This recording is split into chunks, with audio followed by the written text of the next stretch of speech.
আপনার সঙ্গে আমার কথা হচ্ছিল, আপনার বক্তব্য প্রায় একই রকম। নিরাপত্তার বিষয়ে যেটি জামায়াত নেতা গোলাম পরার উল্লেখ করেছেন আজকে, তিনি বলেছেন যে 300 আসনের প্রার্থীরাও তাদের জীবনের নিরাপত্তা নিয়ে শঙ্কায় আছেন।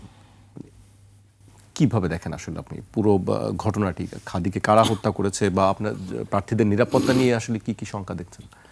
ধন্যবাদ আপনাকে, ধন্যবাদ আমার সহ আলোচক মান্নান ভাইকে।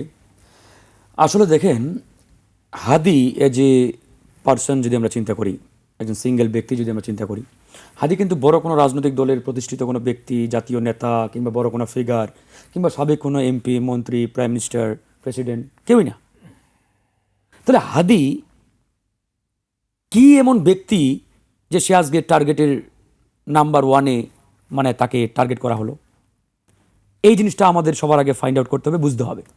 হাদি আসলে এই বাংলাদেশে যে মুভমেন্ট, যে রেভলিউশন, যে আন্দোলনটা শুরু করেছে, এই আন্দোলন বিগত 54 বছরে কোনো প্রতিষ্ঠিত রাজনৈতিক দল, ব্যক্তি, গোষ্ঠী কেউই করার চেষ্টা করে নাই, সাহস পায় নাই, কিংবা কোনো এক অজানা করে নাই। যেমন ধরেন এই 54 বছরে আমাদের যে একটা আধিপত্যবাদী শক্তিকে ধরেন যে এক প্রকারের পূজা করার মতো একটা অবস্থা, যে নম করা কিংবা তাদের মান্য করা, তাদের তাবেদারি, তাদের বশ্যতা স্বীকার করে রাজনীতি করা, এই যে 54 বছরের একটা সিলসিলা, এখান থেকে বেরিয়ে হাদি একটা নতুন ন্যারেটিভ দাঁড় করার কিন্তু রেভলিউশন শুরু করেছিল।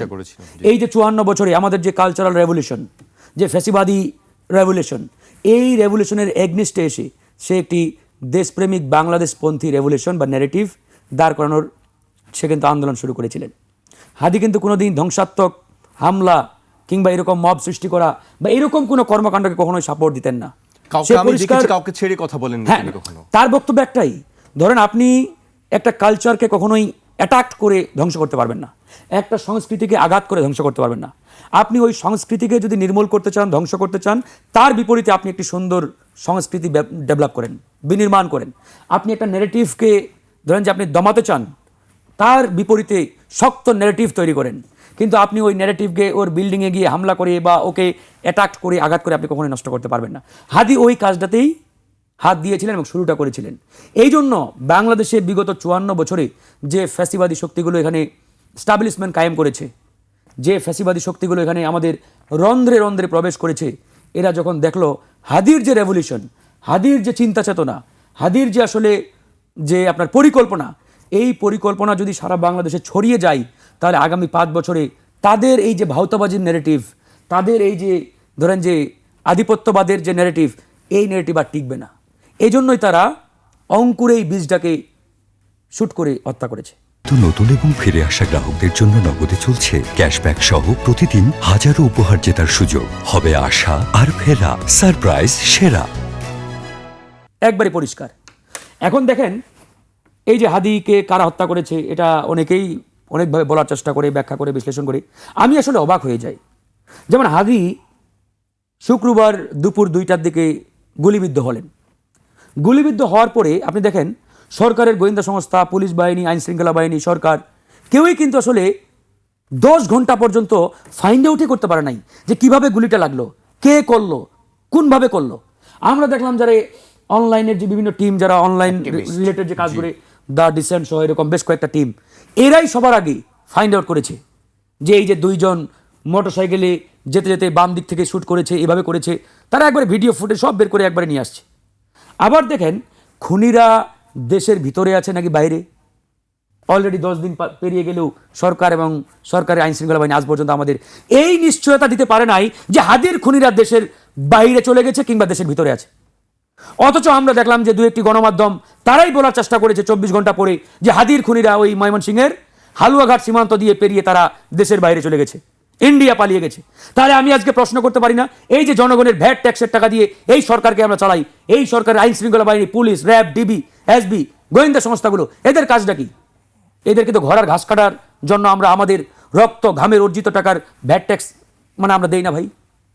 আমরা আমাদের ভ্যাট ট্যাক্সের টাকা দিয়ে তাদের বেতন দেই, তাদের গায়ে যে খাকি পোশাক, বন্দুক, যে রসদ, এই রসদ দেওয়া হয় যাতে তারা জনগণের কল্যাণে ভূমিকা রাখতে পারেন, জনগণের নিশ্চয়তা দিতে পারেন, নিরাপত্তা দিতে পারেন, সেফটি অ্যান্ড সিকিউরিটিটা নিশ্চিত করেন।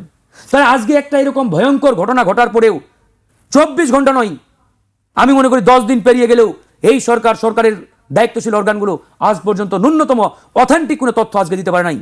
কালকে আপনারা দেখেছেন হাদির জানা যায় লক্ষ লক্ষ মানুষের উপস্থিতি, সেখানে কি একটা আবেগ ঘন একটা পরিবেশ তৈরি হয়েছে। সেখানে এই ইনকিলাব মঞ্চের সদস্য সচিব জুবায়ের সে স্পষ্ট করে বলেছেন যে আমরা এখন পর্যন্ত জানি না যে হাদির খুনিরা দেশ ছেড়ে পালিয়ে গেছে নাকি দেশের ভিতরে। সরকার কি এটা ক্লিয়ার করেছে যে না হাদির খুনিরা এখনো দেশে অথবা পালিয়ে গেছে? তাহলে এই সরকারের কাজটা কি, এই স্বরাষ্ট্র উপদেষ্টার কাজটা কি? আমি মাঝে মাঝে একটা কথা বলি, ক্ষোভ থেকে বলি, যে পৃথিবীতে সবচাইতে শক্ত চামড়াওয়ালা প্রাণী হচ্ছে গন্ডার। এই গন্ডারের চামড়া দিয়ে বন্দুকের গুলিও ভিতরে প্রবেশ করে না। আর মানুষের মধ্যে যদি সবচাইতে শক্ত চামড়াওয়ালা মানুষ আমরা চিন্তা করি, তাহলে বর্তমানে এই স্বরাষ্ট্র উপদেষ্টা উনার চামড়াটা বোধহয় সবচাইতে কড়া এবং শক্ত। কারণ এই দেশের এত মানুষ, লক্ষ কোটি মানুষ উনার পদত্যাগ চাই, উনাকে আর এক সেকেন্ড ওই চেয়ারে দেখতে চাই না। কিন্তু একটা জিনিস ফারুক, তিনি নিজেও কিন্তু বলেছেন যে তার সেই পদত্যাগের দাবিটা যৌক্তিক। তাহলে উনি যাচ্ছেন না কেন? সেই প্রশ্নটা যে তাহলে উনি কেন যাচ্ছেন, কেন, এটা তো ওনাকে ক্লিয়ার করতে হবে। তিনি মানে নিজেই উপর মহলের বলেছেন, চাপ আমরা- নাকি উপর মহল থেকে তাকে সিগন্যাল দেওয়া হচ্ছে না? না, সিগন্যাল দোক না দোক, আপনি ব্যর্থ, ফেলিওর, আপনি পারছেন না দায়িত্ব পালন করতে, আপনি নিজে রিজাইন নেবেন। সরকার চাইলো কি চাইলো ডাজন্ট ম্যাটার ভাই। ধরেন সেই সরকার, সংস্কৃতি তো আমরা বাংলাদেশে খুব তো উনি তো নিজেকে দিয়ে এটা শুরুটা করতে পারে যে এই সংস্কৃতি বাংলাদেশে নাই।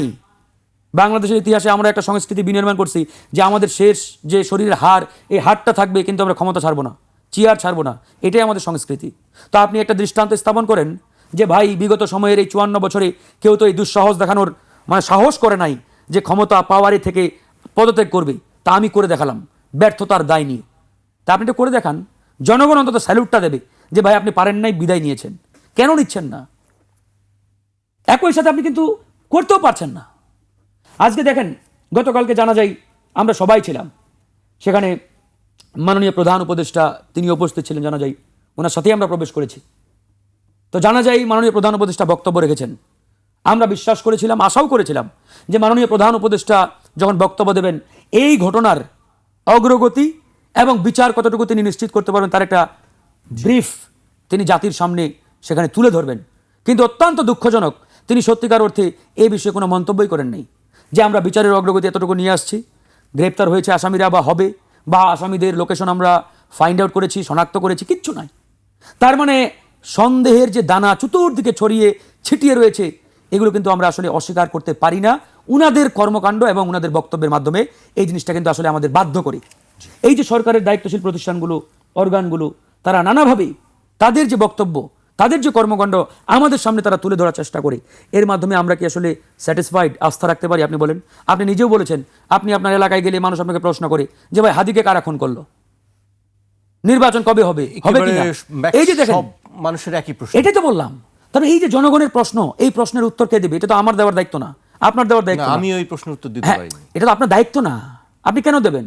এই প্রশ্নের উত্তর দেওয়ার দায়িত্ব সরকারের স্বরাষ্ট্র উপদেষ্টার, পুলিশ ডিপার্টমেন্টের। তাদের কাজটা কি, তারা কি করে?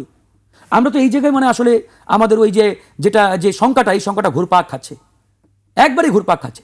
তো যাই হোক, আমাদের ভাই হাদি আমাদের ছেড়ে চলে গেছেন, আসলে কোনো ভাষাই মানে এটা আমরা আসলে মানে বর্ণনা করতে পারি না।